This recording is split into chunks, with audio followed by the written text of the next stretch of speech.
नमस्कार दर्शकों, मैं हूं आपके साथ लक्ष्मी पांचाल।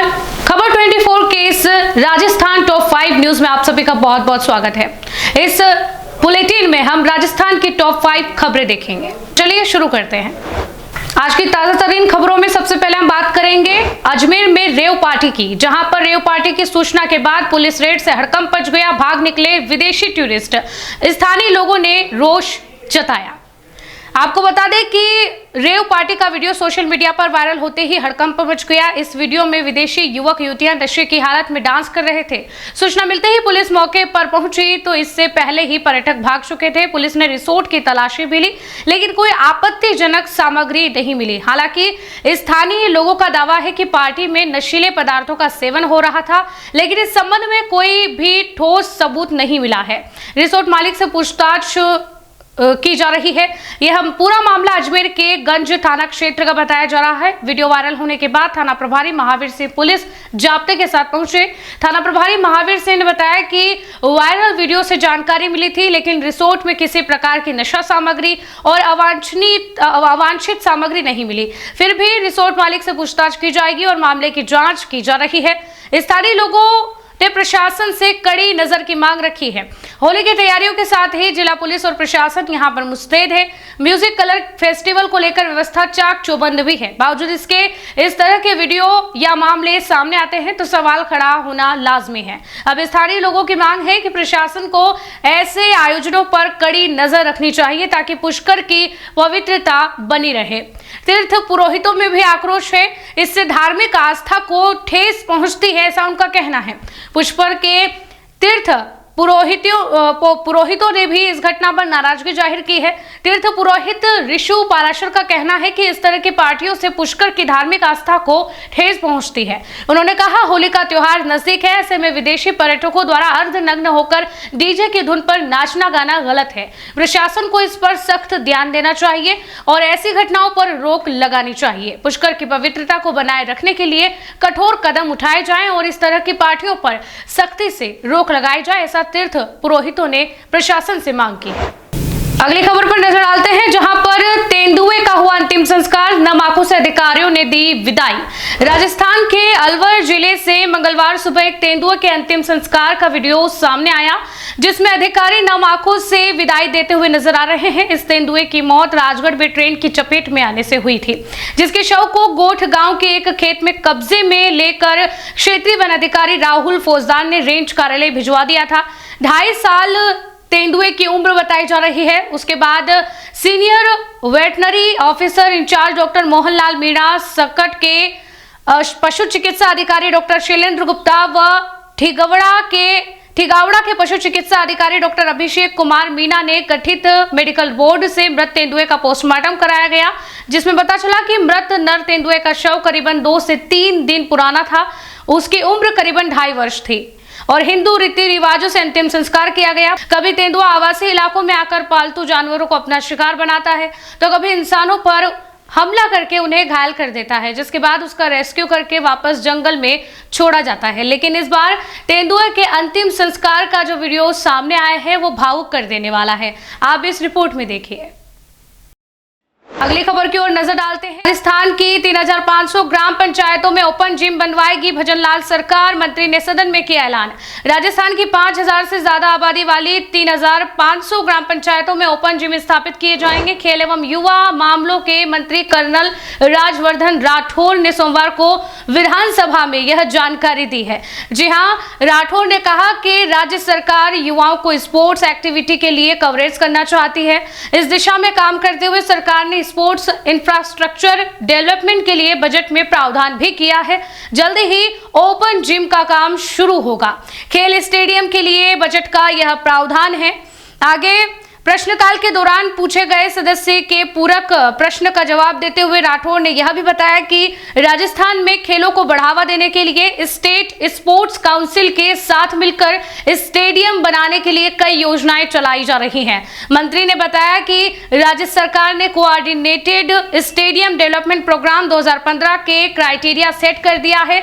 मेजर ध्यानचंद स्टेडियम योजना के तहत चरणबद्ध रूप से राज्य के हर ब्लॉक में खेल स्टेडियम के विकास कार्य करवाए जाने के लिए विधायक, सांसद निधि, जनप्रतिनिधि, जनसहयोग, CSR, स्थानीय निकाय आदि द्वारा उपलब्ध कराई गई राशि के बराबर या अधिकतम 1 करोड़ रुपए की राशि मैचिंग ग्रांट के रूप में दिए जाने का प्रावधान भी किया गया है। सरकारी जमीन ढूंढने का काम अधिकारी कर रहे हैं। ग्रामीण इलाकों में लोगों की सेहत सुधारने के लिए ओपन जिम का निर्माण किया जाएगा और ओपन जिम का निर्माण सरकारी जमीन पर किया जाएगा। इसके लिए जमीन की खोज शुरू कर दी गई है। सभी अंचल के अधिकारियों से अपने अपने क्षेत्र में इसके लिए भूमि चिन्हित करने के लिए कहा गया है। जमीन चिन्हित होने के बाद जल्द से जल्द निर्माण का कार्य शुरू किया जाएगा। अभी तक देश की राजधानी दिल्ली और नोएडा समेत कुछ बड़े शहरों में ओपन जिम बनाए गए हैं, लेकिन राजस्थान में अब ग्राम पंचायतों में ओपन जिम बनाए जाएंगे, जो कि काफी खुशी की बात है। अगली खबर पर नजर डालते हैं। टीकाराम जूली की बात पर भड़के स्पीकर, गुस्से में कागज फेंकते हुए देवनानी बोले, आप ही चला लो विधानसभा, मैं तो चला। राजस्थान विधानसभा में बीती रात स्पीकर और नेता प्रतिपक्ष के बीच बहस हुई। सदन में अनुदान मांगों पर चर्चा के दौरान माहौल गर्मा गया। मामला इस कदर बढ़ गया कि स्पीकर वासुदेव देवनानी ने टीकाराम जूली से कह दिया कि आप ही चला लो रात 12 बजे तक विधानसभा, मैं तो चला। मामला तब बढ़ गया जब उद्योग मंत्री राज्यवर्धन सिंह राठौड़ को जवाब देने के लिए स्पीकर ने नाम पुकारा। तभी नेता प्रतिपक्ष ने मांग करते हुए कहा कि कुछ विधायकों को पहले बोलने दिया जाए। इसी बात पर स्पीकर आसन से उठकर जाने लगे और जूली ने कहा कि आप नाराज क्यों होते हो। इसके बाद स्पीकर शांत हुए और फिर आसन पर बैठे।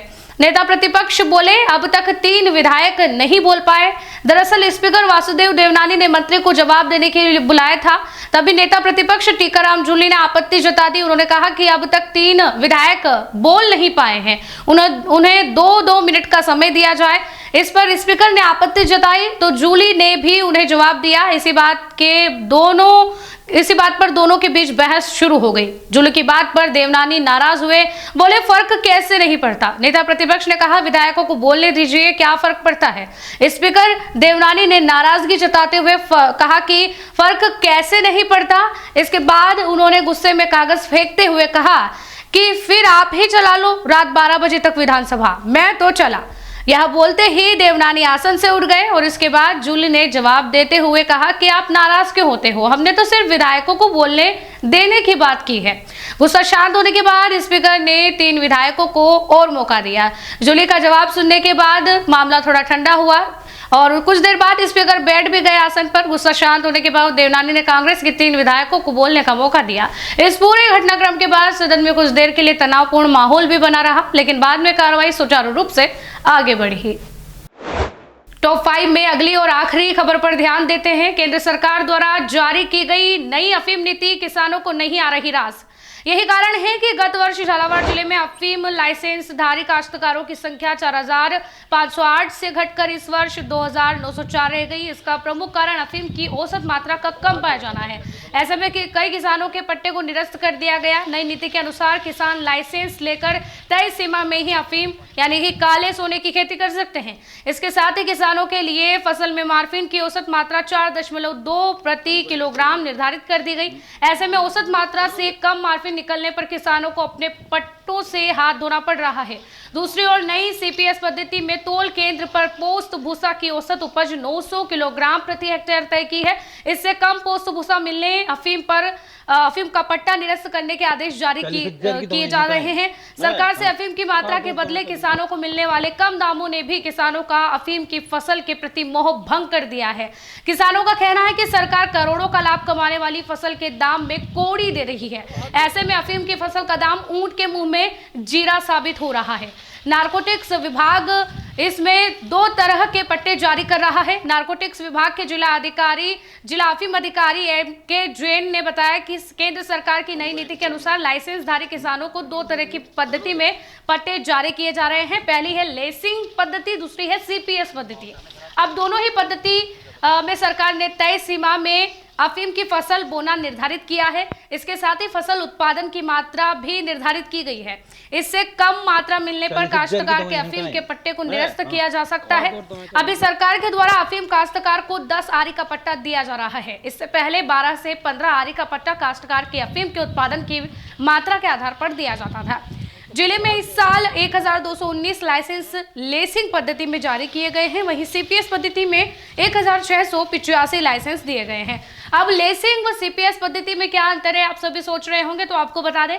लेसिंग पद्धति, जिला अफीम अधिकारी ने बताया कि लेसिंग पद्धति में 10 आरी क्षेत्रफल में किसान अफीम की फसल का उत्पादन कर सकता है। इस पद्धति में अफीम के पौधे से डोडे उड़ने के बाद चीरा लगाकर गोंद प्राप्त किया जाता है, जिसे नारकोटिक्स विभाग के तोल केंद्र पर तुलवाकर सरकार द्वारा निर्धारित राशि प्राप्त की जाती है। जिसमें काश्तकार चीरा लगा सकता है, अफीम निकाल सकता है। ऐसे झालावाड़ की 12 तहसीलों में अफीम की खेती होती है। उसमें 1219 पट्टे हमने जारी किए हैं इस साल, और 1685 ऐसे पट्टे हैं जिसमें वो चीरा नहीं लगा सकता। उसमें डोडा उसके आएगा और डोडे से कसकस काश्तकार निकालेगा और डोडा हमें देगा, जिसको हम 200 रुपये प्रति किलो के हिसाब से उनको भुगतान कर रहे हैं। एक सर, अफीम की खेती में काफ़ी रिस्क होता है, तो कैसे किसान जो है इस पे एहतियात बरत के काम कर सकते हैं? अफीम की खेती बहुत ही नाजुक फसल है। किसान इसको पूरी मेहनत से, लगन से काम करता है, और जो जानवर इसको नुकसान पहुंचाते हैं, जैसे नीलगाय हो गई, तोता हो गई, तो उसकी सुरक्षा हेतु भी किसान 24 घंटे मतलब खेत पे रहते हैं, और सारे गांव वाले एक दूसरे के संपर्क में रहते हैं। जैसे कोई नील आई, गाय आई, तो सब आपस में। और तोतों से बचाव के लिए आजकल जो अच्छे कृषक हैं वो सब जाली लगाने लग गए, क्योंकि एक एक डोडे की जो अफीम में 1-1 ग्राम पे पट्टा चल जाता है। तो उस हिसाब से वो खेती करते हैं और अपने आप सजग है किसान इसके प्रति। एक सर, अधिक से अधिक कितनी आरी का जो है किसान को पट्टा दिया जा सकता है? अभी वर्तमान पॉलिसी में सभी को 10 आरी का पट्टा दिया जा रहा है। पहले ये था कि जो अच्छा प्रोडक्शन दे रहा है, जिसकी एमएस ज़्यादा है, मॉर्फिन ज़्यादा है, उसको 12 आरी 15 आरी का पट्टा दिया जा रहा था। लेकिन उससे किसानों में आपस में मनमुट, मतलब जो भी है, उनको अच्छा नहीं लग रहा था। तो गवर्नमेंट ने पिछले 2 साल से सभी को समान रूप से 10 आरी का पट्टा ही दिया जा रहा है, किसी को कम ज़्यादा नहीं है। अब किसान पवन कुमार ने इसमें क्या बताया, आपको बता दें। अफीम की फसल काफी नाजुक प्रकृति की होती है। ऐसे में इस फसल को रात को सर्दी तथा दिन में गर्मी की आवश्यकता होती है। मौसम के अनुकूल नहीं होने पर डोडे से प्राप्त होने वाले अफीम दूध की मात्रा पर प्रभाव पड़ता है। वहीं अफीम की फसल में लगने वाले सफेद मस्सी व काली मस्सी रोग भी इसको प्रभावित करते हैं। दूसरी ओर इस फसल को जानवरों से भी बचाना आवश्यक है। नील गाय तथा तोता इस फसल को काफी नुकसान पहुंचाते हैं, और फसल की रखवाली के लिए मचान बनाकर या खेतों के चारों ओर बाड़ बनाकर इसकी दिन रात रखवाली की जाती है। मौसम तथा जानवरों के कारण होने वाले नुकसान से लाइसेंस जाने का खतरा हमेशा बना रहता है। इन सभी तकलीफों के बावजूद जो अफीम किसान हैं अपनी फसल को तैयार करते हैं, लेकिन यह जो नई नीति सरकार द्वारा लाई गई है वो कहीं ना कहीं किसानों को रास नहीं आ रही है। खबर 24 के राजस्थान टॉप 5 में फिलहाल के लिए इतना ही।